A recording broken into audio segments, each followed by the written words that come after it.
How's it going, guys? Welcome back to the channel. Now, we have France versus Australia. This weekend is going to be another spectacular game because we have some intense matchups. But France versus Australia is going to be a scary tie because both teams they haven't exactly been in the best of form, and they both want to break this duck. So I would love to hear what your thoughts are in terms of this. Who do you think is going to come up with a win? And I want to try and break this game down. So please like, subscribe. It really does help the channel grow. Let's get into it.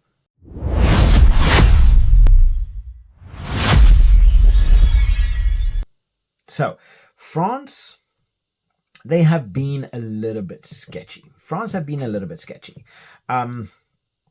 Yes, they did lose all of their games in the All Blacks tour, but you have to take that with a pinch of salt because they played their B, C, and D teams. They had a lot of players like Guillard who put in some serious performances. We saw Deporter. We saw, just a whole load of players just really start to develop. And although they lost, personally, I would still take this as a win.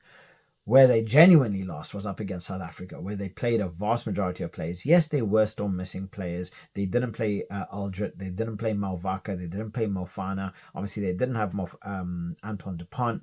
There was a lot of players missing. But still, they got an absolute hiding, especially with South Africa being down 14 men at half-time. So we still managed to come away with a win. But they put in a much better performance up against Fiji. But Fiji is still not a team that's on that elite level. And honestly, for them to get 21 points, that's still a little bit worrying in terms of that defensive line, where Australia could definitely make the most out of it. Fiji, they are called the Flying Fijians for a reason. They are very good and they fly forward because their players are built different. Their players are built like, juggernauts. So it's understandable as to why they managed to pack up points, because recently they've been putting through a lot of points. They haven't exactly been the best defensively, which is widely known. But France need to shore up that defense because this Australian side is definitely going to be coming in hard. I want to take a look at the squad that they played in their last game. So Montagna, he's getting a lot more game time. Very promising. Fabien Galtier is definitely looking at a little bit more form. Gros and Julien Marchand, they are elite level players. Outright elite level players. Marchand, he's just, he's scary. He's a scary, scary hooker. The guy's arms are about the size of my thigh. But yeah, big players. Charles Olivon, beautiful to see him finally coming back into the swing of things. He put in a brilliant performance up against Fiji. Taufi Fanua definitely still has a lot more to work on, but there is room. There's a lot of room to work here in terms of France because they are having a lot of their players coming back.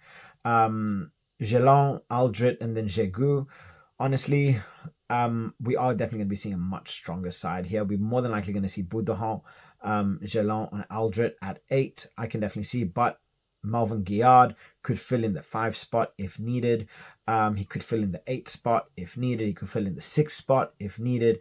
So he's definitely a big player that can make a huge difference. But these forwards are definitely going to be putting the work on Australia. If Australia are going to play the likes of Nick Frost and Will Skelton, that's definitely going to be a huge boon and a huge plus for Australian rugby. But they are going to have to fight with a lot of very mobile, very agile forwards that are just as strong as South Africa. So, well, I'd say just a little bit weaker, but you get my drift. In terms of the halfback pairing, Maxime Luku, Romain Ntamak, I can definitely see this happening. Up against South Africa, I think they played Nolan Nagarek as the 9. Personally, I think Luku, he's phenomenal. He's definitely going to start up against Australia. He's a player that's going to be needed. And then you have the flair of Romain Ntamak at 10. I think they work well. I think they are going to work well. Honestly, I would have liked to see Jalibert, but I don't know what's happening with Jalibert. But otherwise, Bielbiare and Damien Penaud are definitely the outright starting wingers. Tomo Ramos, the outright starting back, and then Barassi and then Deporter at 12 and 13. Honestly, I like the way Deporter played. He bagged himself, was it 2 tries? Yeah, I think he got 2 tries. I can't remember off the top of my head now. I think this is 2. He put in a solid performance and he's definitely one to watch. But yeah, Barassi, it would definitely be better if they had someone like Mofana at 12 and then Barassi at 13, giving that little bit of extra time. But this is still a strong squad, bar a couple players being changed. I would have loved to see Malvaca here. I would have loved to see Winnie Antonio here. Charles Olivant, he's brilliant. Taufi Fanua, probably see someone like Guillard come here. I do like Guillard as a lock. He's been played a lot at 8 recently, but he's a very versatile forward. So he can, like I say, he can play the 5, he can play the 6, he can play the 8. So yeah, definitely going to be interesting to see where he's going to play, because Fabien Galtier has really been liking him recently. So we could definitely see, if he's not going to start, I think he is going to start on the bench. And then, like they have here, Boudahon, Jeannot, Gaetan, Uradu, Maximin. I mean, Jimmy Maximin, this guy is scary. Whether he gets a bit of game time, I would love to see him get a bit of game time. He's a scary forward. He's just so physical. So it's definitely going to be a big one. And then Maxime Lamoth, whether he comes on, he loves to get in and around the tries. So if he does come on, we could definitely see him bag a try or 2. But yeah, scary side, very, very scary side. I think we are going to be seeing a much stronger side up against Australia, and not something like this. So we have to take the score with a pinch of salt, because they still are not playing their top side. But again, they are preparing for 2020, 2027. But how much genuine time is their elite team actually genuinely getting game time together, actually playing together as a team? There's just so much rotation, and I'm not about to disregard or mock the way Fabien Galtier runs his squad, because he runs it beautifully and he's obviously getting the best out of his players. But there's a lot of change constantly, and because of the top 14, a lot of the players cannot play internationally, and they are protected to play league rugby. And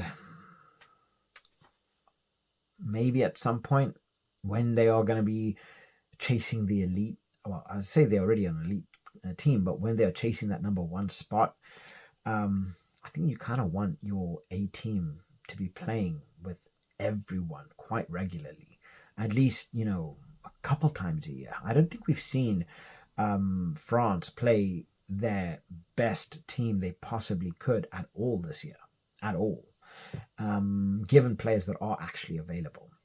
But we break into the Wallabies, so we look into the last game. Although they did lose, and it was a shame, they did put in a strong performance. We take a look at their forwards. I think we probably will see something like this. I'm not sure if Taniela Tupou is out or if he's injured, but I would love to see Taniela Tupou at 3. Honestly, there's a couple players there which I'd love to see. I would love to see Nick Frost at 4. I would love to see Will Skelton at 5. Rob Valentini, Harry Wilson, and Fraser McWright. I think this is a spot on back row that's going to be essential for them.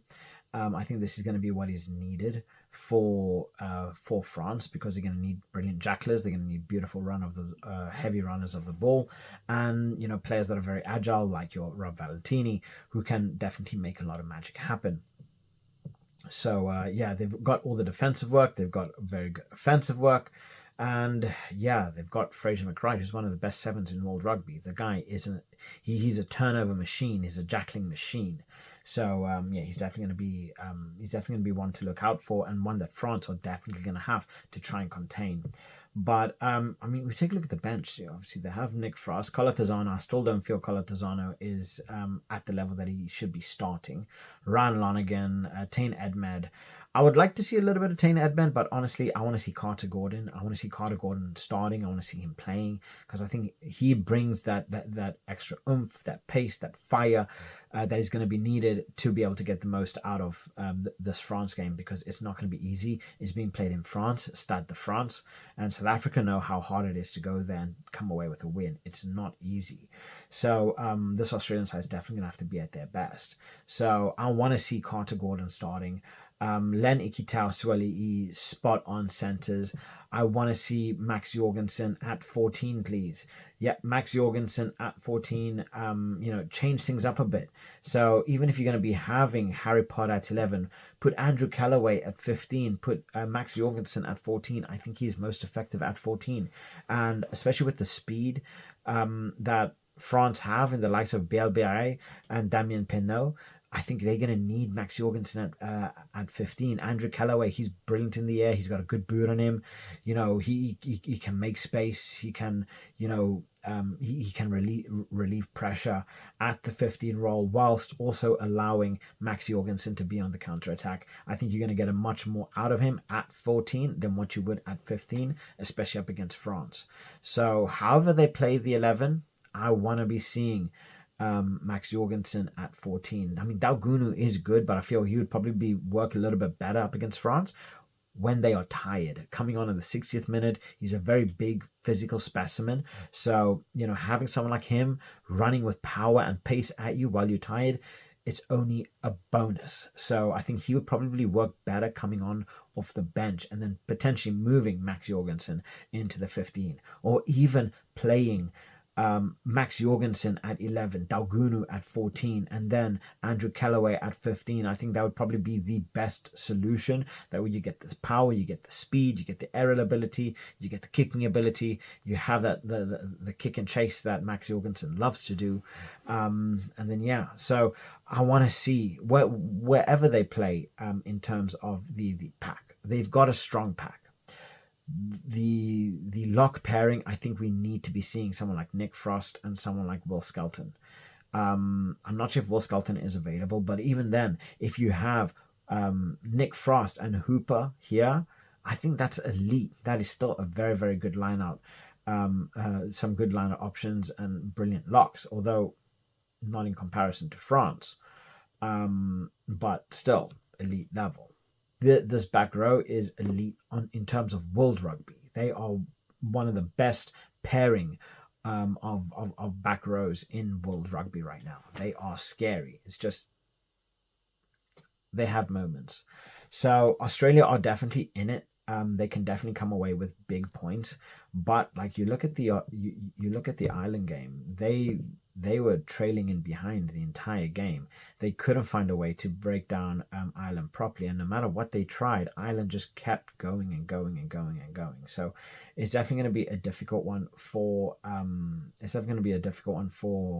Australia, and I think France are still going to come away with a win. I don't think it's going to end well for Australia. I think France are going to come away with a win I'm giving it 2 converted tries and an unconverted try. So 19 points. I feel France are going to come away with a win by 19 points over Australia if they play an elite level team, and it's not trying to risk and try to play a couple youth players. So drop your thoughts in the comment section below.